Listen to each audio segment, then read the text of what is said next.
নাটোরের নাটোর ঢাকা মহাসড়কের হরিশপুরে Jhalmalia highway police ফাঁড়ির সামনে দুটি মোটরসাইকেল মুখোমুখি সংঘর্ষে আবির হোসেন নামে এক যুবক নিহত হন। এ ঘটনায় আহত হয়েছে রেদওয়ান হোসেন মিম এবং মোহাম্মদ আলী। নিহত আবির হোসেন সদর উপজেলার দিকপতিয়া গ্রামের লাকি মেম্বারের ছেলে।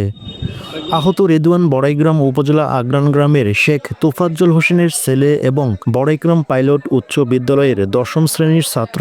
প্রত্যক্ষদর্শীর সূত্রে জানা যায়, আজ ২৫ জুলাই শুক্রবার সন্ধ্যা ৭:৩০টার দিকে মোহাম্মদ আলী এবং আবির দুজনে মোটরসাইকেল যুগে দত্তপাড়া থেকে নাটোরের দিকে যাচ্ছিলেন।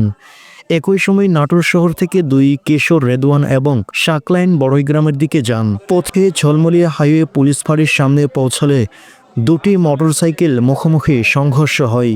এতে মোহাম্মদ আলী, আবির এবং রেদওয়ান রাস্তায় ছিটকে পড়ে গুরুতর আহত হন। পরে স্থানীয়রা তাদের উদ্ধার করে নাটোর আধুনিক সদর হাসপাতালে ভর্তি করে সেখানে কর্তব্যরত চিকিৎসক আবির হোসেনকে মৃত ঘোষণা করেন। ঝলমলিয়া হাইওয়ে পুলিশ ফাঁড়ির ভারপ্রাপ্ত কর্মকর্তা আবুল হোসেন জানান, দুর্ঘটনার খবর পেয়ে পুলিশ ঘটনাস্থলে গিয়ে দুর্ঘটনা কবলিত মোটরসাইকেল দুটি জব্দ করে থানায় নিয়ে আসে।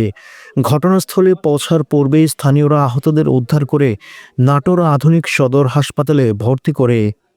আহতদের মধ্যে আবির হোসেন নামের এক মোটরসাইকেল আরোহী নিহত হন।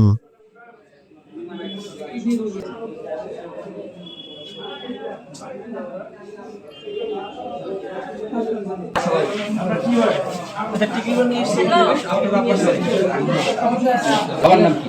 Lucky member.